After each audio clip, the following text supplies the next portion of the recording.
1960 में जब US satellite Caspian सी के ऊपर से गुजर रही थी तो उसने कुछ ऐसा देखा जिसको देखकर यूएस इंटेलिजेंस के होश उड़ गए, क्योंकि देखने में ये ना तो प्लेन नज़र आ रही थी और ना ही शिप। तो आखिर फिर सवाल ये पैदा होता है ये क्या चीज़ है और इसे बनाया क्यों गया। सवाल ये भी पैदा होता है कि ये इतनी अजीब क्यों है दिखने में। बहुत सारे सवाल हैं जिनको आज हम इस वीडियो में एक्सप्लोर करेंगे और हर सवाल का जवाब आपको दिया जाएगा।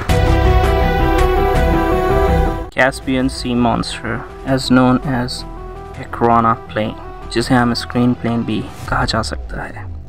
1960 में सोवियत यूनियन ने सोमोवो प्लांट, जो कि गोर्खे में वाक़या है, सेंट्रल हाइड्रोफॉल डिज़ाइन ब्यूरो के ताउन से बनाया।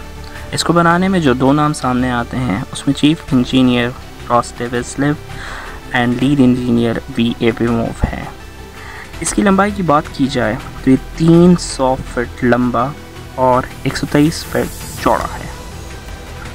इसके साथ साथ इसके इंजन्स पे नज़र डाली जाए तो इसमें 10 डॉर्बेन RD7 टर्बोजेट इंजन लगे हैं, जो कि 2 इंजन इसकी दुम पे लगे हुए हैं और 4 इंजन इसके एक पर पे लगे हुए हैं।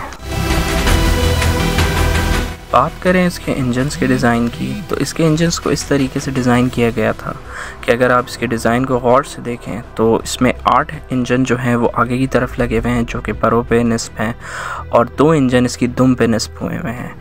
इनको डिज़ाइन इस तरीके से किया गया था कि जब इसे फ़्लाइट टेक ऑफ करनी होती थी तो ये अपने आगे के 8 इंजन को चलाया जाता था, और जब ये लैंड करके समंदर के ऊपर सिर्फ समंदर की सतह पर चलना चाहता था तो इसके पीछे के 2 इंजन जो हैं वो इसको चलने में मदद करते थे।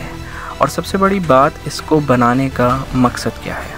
इसको बनाने का मकसद सिर्फ ये था कि बग़ैर समंदर के रडार में आए, बग़ैर आसमान के रडार में आए, बग़ैर अपने दुश्मन पे सटीक वार करना और उसके परखच्चे उड़ा देना।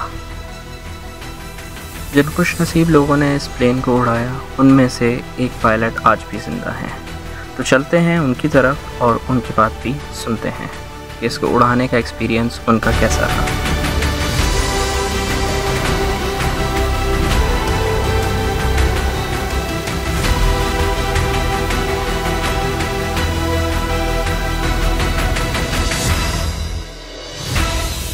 Немного тесновато? Ну, извините, елки-палки, это все-таки боевой, не для отдыха предназначенный экраноплан.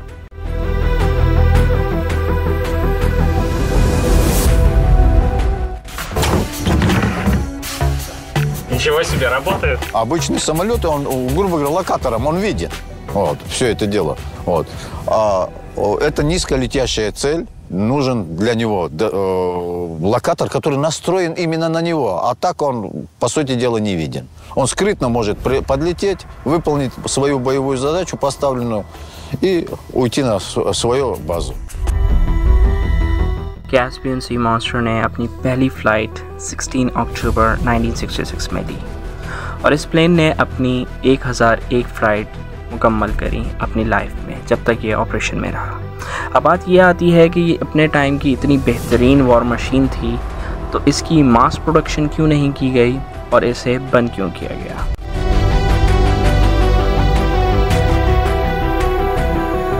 जहाँ इसके अंदर इतनी सारी खूबियाँ हैं वहाँ इसकी खामियाँ भी काफ़ी थी, जिसमें सबसे बड़ी खामी ये थी कि कैस्पियन सी मॉन्स्टर को ख़राब मौसम में, तूफ़ान में टेक ऑफ नहीं किया जा सकता था। टेक ऑफ तो क्या, इसको आप नॉर्मली भी लेके नहीं जा सकते थे, क्योंकि ये इस स्ट्रक्चर पे डिज़ाइन नहीं किया गया था कि ये बड़ी लहरों या किसी तूफ़ान का सामना कर सके।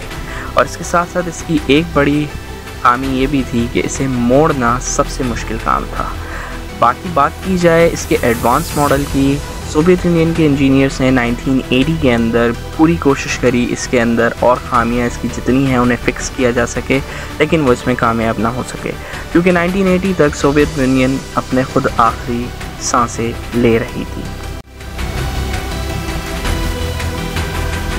आपने इसे बाहर की तरफ से देख लिया, चलिए अब इसको अंदर की तरफ से देखते हैं और इसमें देखते हैं कि इसके अंदर जो चीज़ें लगाई गई हैं वो अब किस हालत में हैं। अगर बात करें इसके अंदर के इंटीरियर की और इसके अंदर के इक्विपमेंट की, वो आज भी बहुत अच्छी हालत में मौजूद हैं और इस बात की गवाही दे रहे हैं कि जिस इंजन इंजीनियर्स ने इसे बनाया वो काबिल तारीफ़ रहे हैं। जैसे कि ये लाल बटन, इसको दबाने से इसके ऊपर लगे मिसाइल लॉन्च होते हैं थे।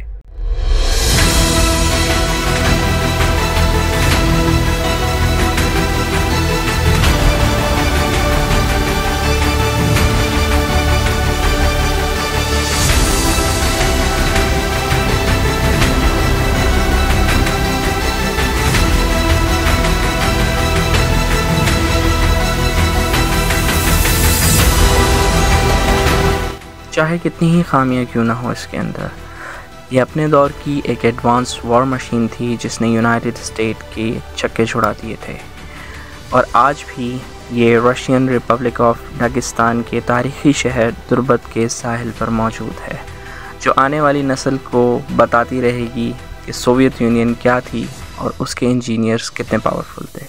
तो इस तरह की एक और वीडियो के साथ दोबारा हाजिर होऊंगा। अपना बहुत ख्याल रखिएगा। अल्लाह हाफ़िज़।